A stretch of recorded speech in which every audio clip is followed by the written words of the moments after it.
মা আজকে কি রান্না করেছো? আজকে রাতে ভাত করেছি। এই যে এখানে ভাত আছে, একদম অল্প করে করেছি তোমার আর আমার জন্য। বাবা তো আজকে বাড়ি নেই। ভাত সকালে তো বিরিয়ানি খেয়েছি আজকে। সকালে না দুপুরে। সকালে না দুপুরে, দুপুরে আজকে বিরিয়ানি করা হয়েছে। মানে বিরিয়ানি করা হয়নি, বিরিয়ানি আনা হয়েছে। হ্যাঁ, আর ওই জন্য ভাত করলাম রাতে, আর যা রুটি করলাম না। আর করেছি এখানে ডিমের ঝোল। ও কি সুন্দর দেখতে হয়েছে ডিমের ঝোলটা।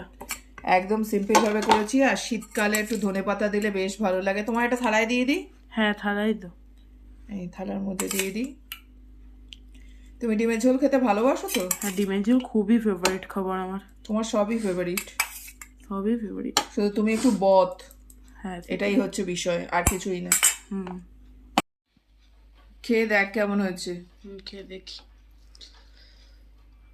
গরম ঠান্ডা হয়ে গেছে? গরম তো একটু একটু রয়েছে। খেয়ে দেখ কেমন হয়েছে ডিমের ঝোল। খুবই ভালো। খুবই ভালো? সত্যি খুবই ভালো হয়েছে নাকি মন রাখা কথা? সত্যি খুবই ভালো হয়েছে। তাই? তাহলে খা। হুম আর কিছু লাগবে তোর? কিছু লাগবে না, এই দিয়ে হয়ে যাবে। কালকে তোর পরীক্ষা আছে না? হ্যাঁ কম্পিউটার পরীক্ষা। কি পরীক্ষা? Computer practical. প্র্যাকটিক্যাল।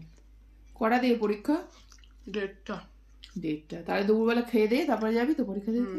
খেয়ে দিই তো যাবো। তাহলে এখন খেয়ে নে। বাই।